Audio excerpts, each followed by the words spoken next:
Hi folks, Peter Hill, Field Agronomist with Pioneer Hybrid. We're going to do a series of videos on the growth and development of sorghum. Pretty important crop for North America. And I want to follow basically from the seed, early root system, all the way up to a harvestable head. So there are several growth stages involved. And of course, we'll talk about management considerations and all the things that are important for success.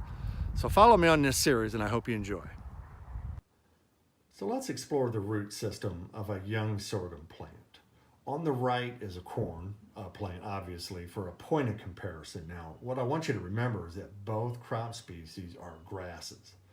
So all grasses have a fibrous root system, so it's not a taproot or anything like that. So similar to corn, sorghum will have nodes and nodes of roots below ground. All right, so as we zoom in and get a little bit closer to our sorghum specimen here, we've got, obviously, it's a smaller seed, and similar to corn, right? It'll send up a mesocotyl, and then it'll push up the emerging shoot through the soil surface. Now, again, nodes, you'll have nodes at the surface that can provide tillers, and then you'll have nodes just below that then that start to push out roots, nodal roots. And that at V3 then becomes the dominant source of roots in terms of uptake of nutrients and water. So at about V3 then, this seed has done its job, and the seminal roots and all of that has done everything that it was supposed to do, and they'll start to die off a little bit and turn red and brown. And again, it's served its purpose in life. And that's a wonderful thing. And then of course the roots, the nodal roots, start to take over for the plant. In terms of what we look for when we're digging up, you want these roots to be white and healthy, just like you would see in corn, right? So again, you don't want necrosis, you don't want brown spots, you don't want nibbling from pests and things like that.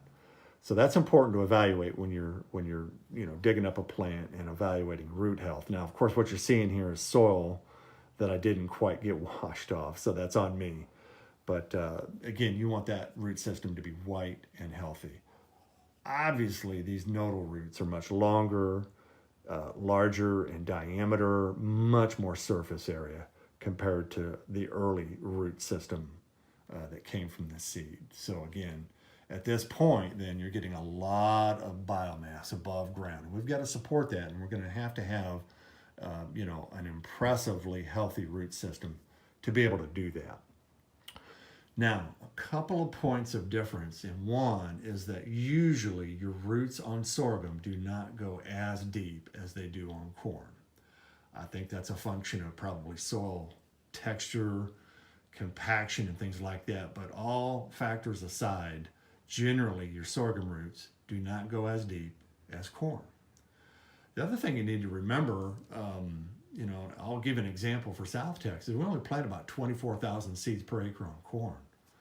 Milo, on the other hand, we'll have 60 to 70,000 seeds per acre on the same row spacing.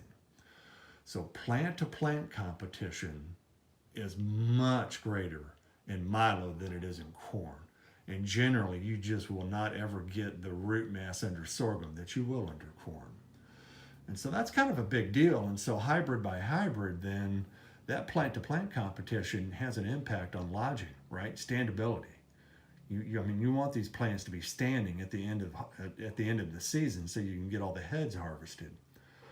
So that's a pretty significant difference. You don't have the rooting depth, and then you generally have the root mass in sorghum as you do on corn. And again, a lot of that just simply has to do with the population per acre.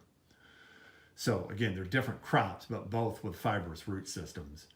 But overall, I want a white, healthy root system under my sorghum, no limitations, physical, mechanical, chemical, or otherwise that'll prevent or inhibit that growth. So these are some things that we think about in terms of evaluating a sorghum root system early in the season. Hope you enjoy, and enjoy the rest of the series. That concludes this Pioneer Growing Point Agronomy video podcast. Visit our page on pioneer.com and follow us on Twitter and Facebook for more agronomy insights.